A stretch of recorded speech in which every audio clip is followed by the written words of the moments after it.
ఇదిగో నాన్న ఇవి చూడు. ఏంటి నాన్న ఇవి? అమ్మాయిల ఫోటోలు నాన్న. ఎందుకు ఈ ఫోటోలు? అవి పెళ్లి కూతుల ఫోటోలు. అలా నీకు ఏ అమ్మాయి నచ్చిందో చూసి చెప్పు.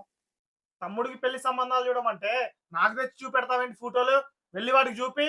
మాట్లాడిన చాలే కానీ పెళ్లి మీ తమ్ముడికి కాదు నీకు. నాన్న నీకేమైనా పిచ్చి పట్టిందా? నాకు పెళ్ళై బంగారం లాంటి భార్య ఉంది. నాకేమవసరం రెండో పెళ్లి చేసుకోవడానికి? నా భార్య నీ మాటలు వింటే బాధపడుతుంది. ఇంకోసారి ఇలాంటి పిచ్చి మాటలు మాట్లాడకు. వినడం ఏంటి? అంతా విన్నా. అది సాధన. మీరాగండి. మీ కొడుకుని సరిగా చూసుకోవడం లేదా? నాకేం తక్కువైంది మామయ్య? అందం లేదా, చదువు లేదా? నాకేం తక్కువైందని మీ కొడుకుకి రెండో పెళ్లి చేయాలనుకుంటున్నారు? ఏం తక్కువ? పిల్లల్ని కనగలవా? లేదు కదా. నాన్న మందులు వాడమన్నారుగా, వాడుతుంది. పిల్లలు పుడతారు.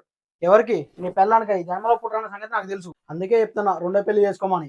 చూడు నాన్న, మాకు పిల్లలు పుట్టకపోతే నేను దత్తత తీసుకుంటాను కానీ రెండో పెళ్లి మాత్రం చేసుకోను. ఏంటి మామయ్య ఇది? నేను మిమ్మల్ని నా కన్న తండ్రిలా చూసుకున్నాను, కానీ మీరు నా గొంతు కోయాలనుకుంటున్నారు. అయినా ఈ రెండో పెళ్లికి నేను చచ్చినా ఒప్పుకోను. అయితే చచ్చిపో, అప్పుడైనా నా కొడుకు రెండో పెళ్లి చేస్తా. నాన్న ఏం మాట్లాడుతున్నావు? నాన్నేరా, అంత ఆలోచించే మాట్లాడుతున్నా.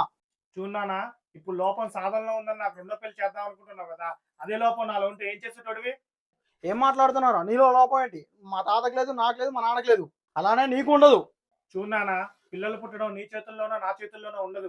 ఆ రాత రాసిన దేవుడి చేతుల్లో ఉంటుంది. ఇంకోటి, పెళ్ళనే బంధంతో తన కుటుంబాన్ని వదిలి మన దగ్గరికి వస్తుంది.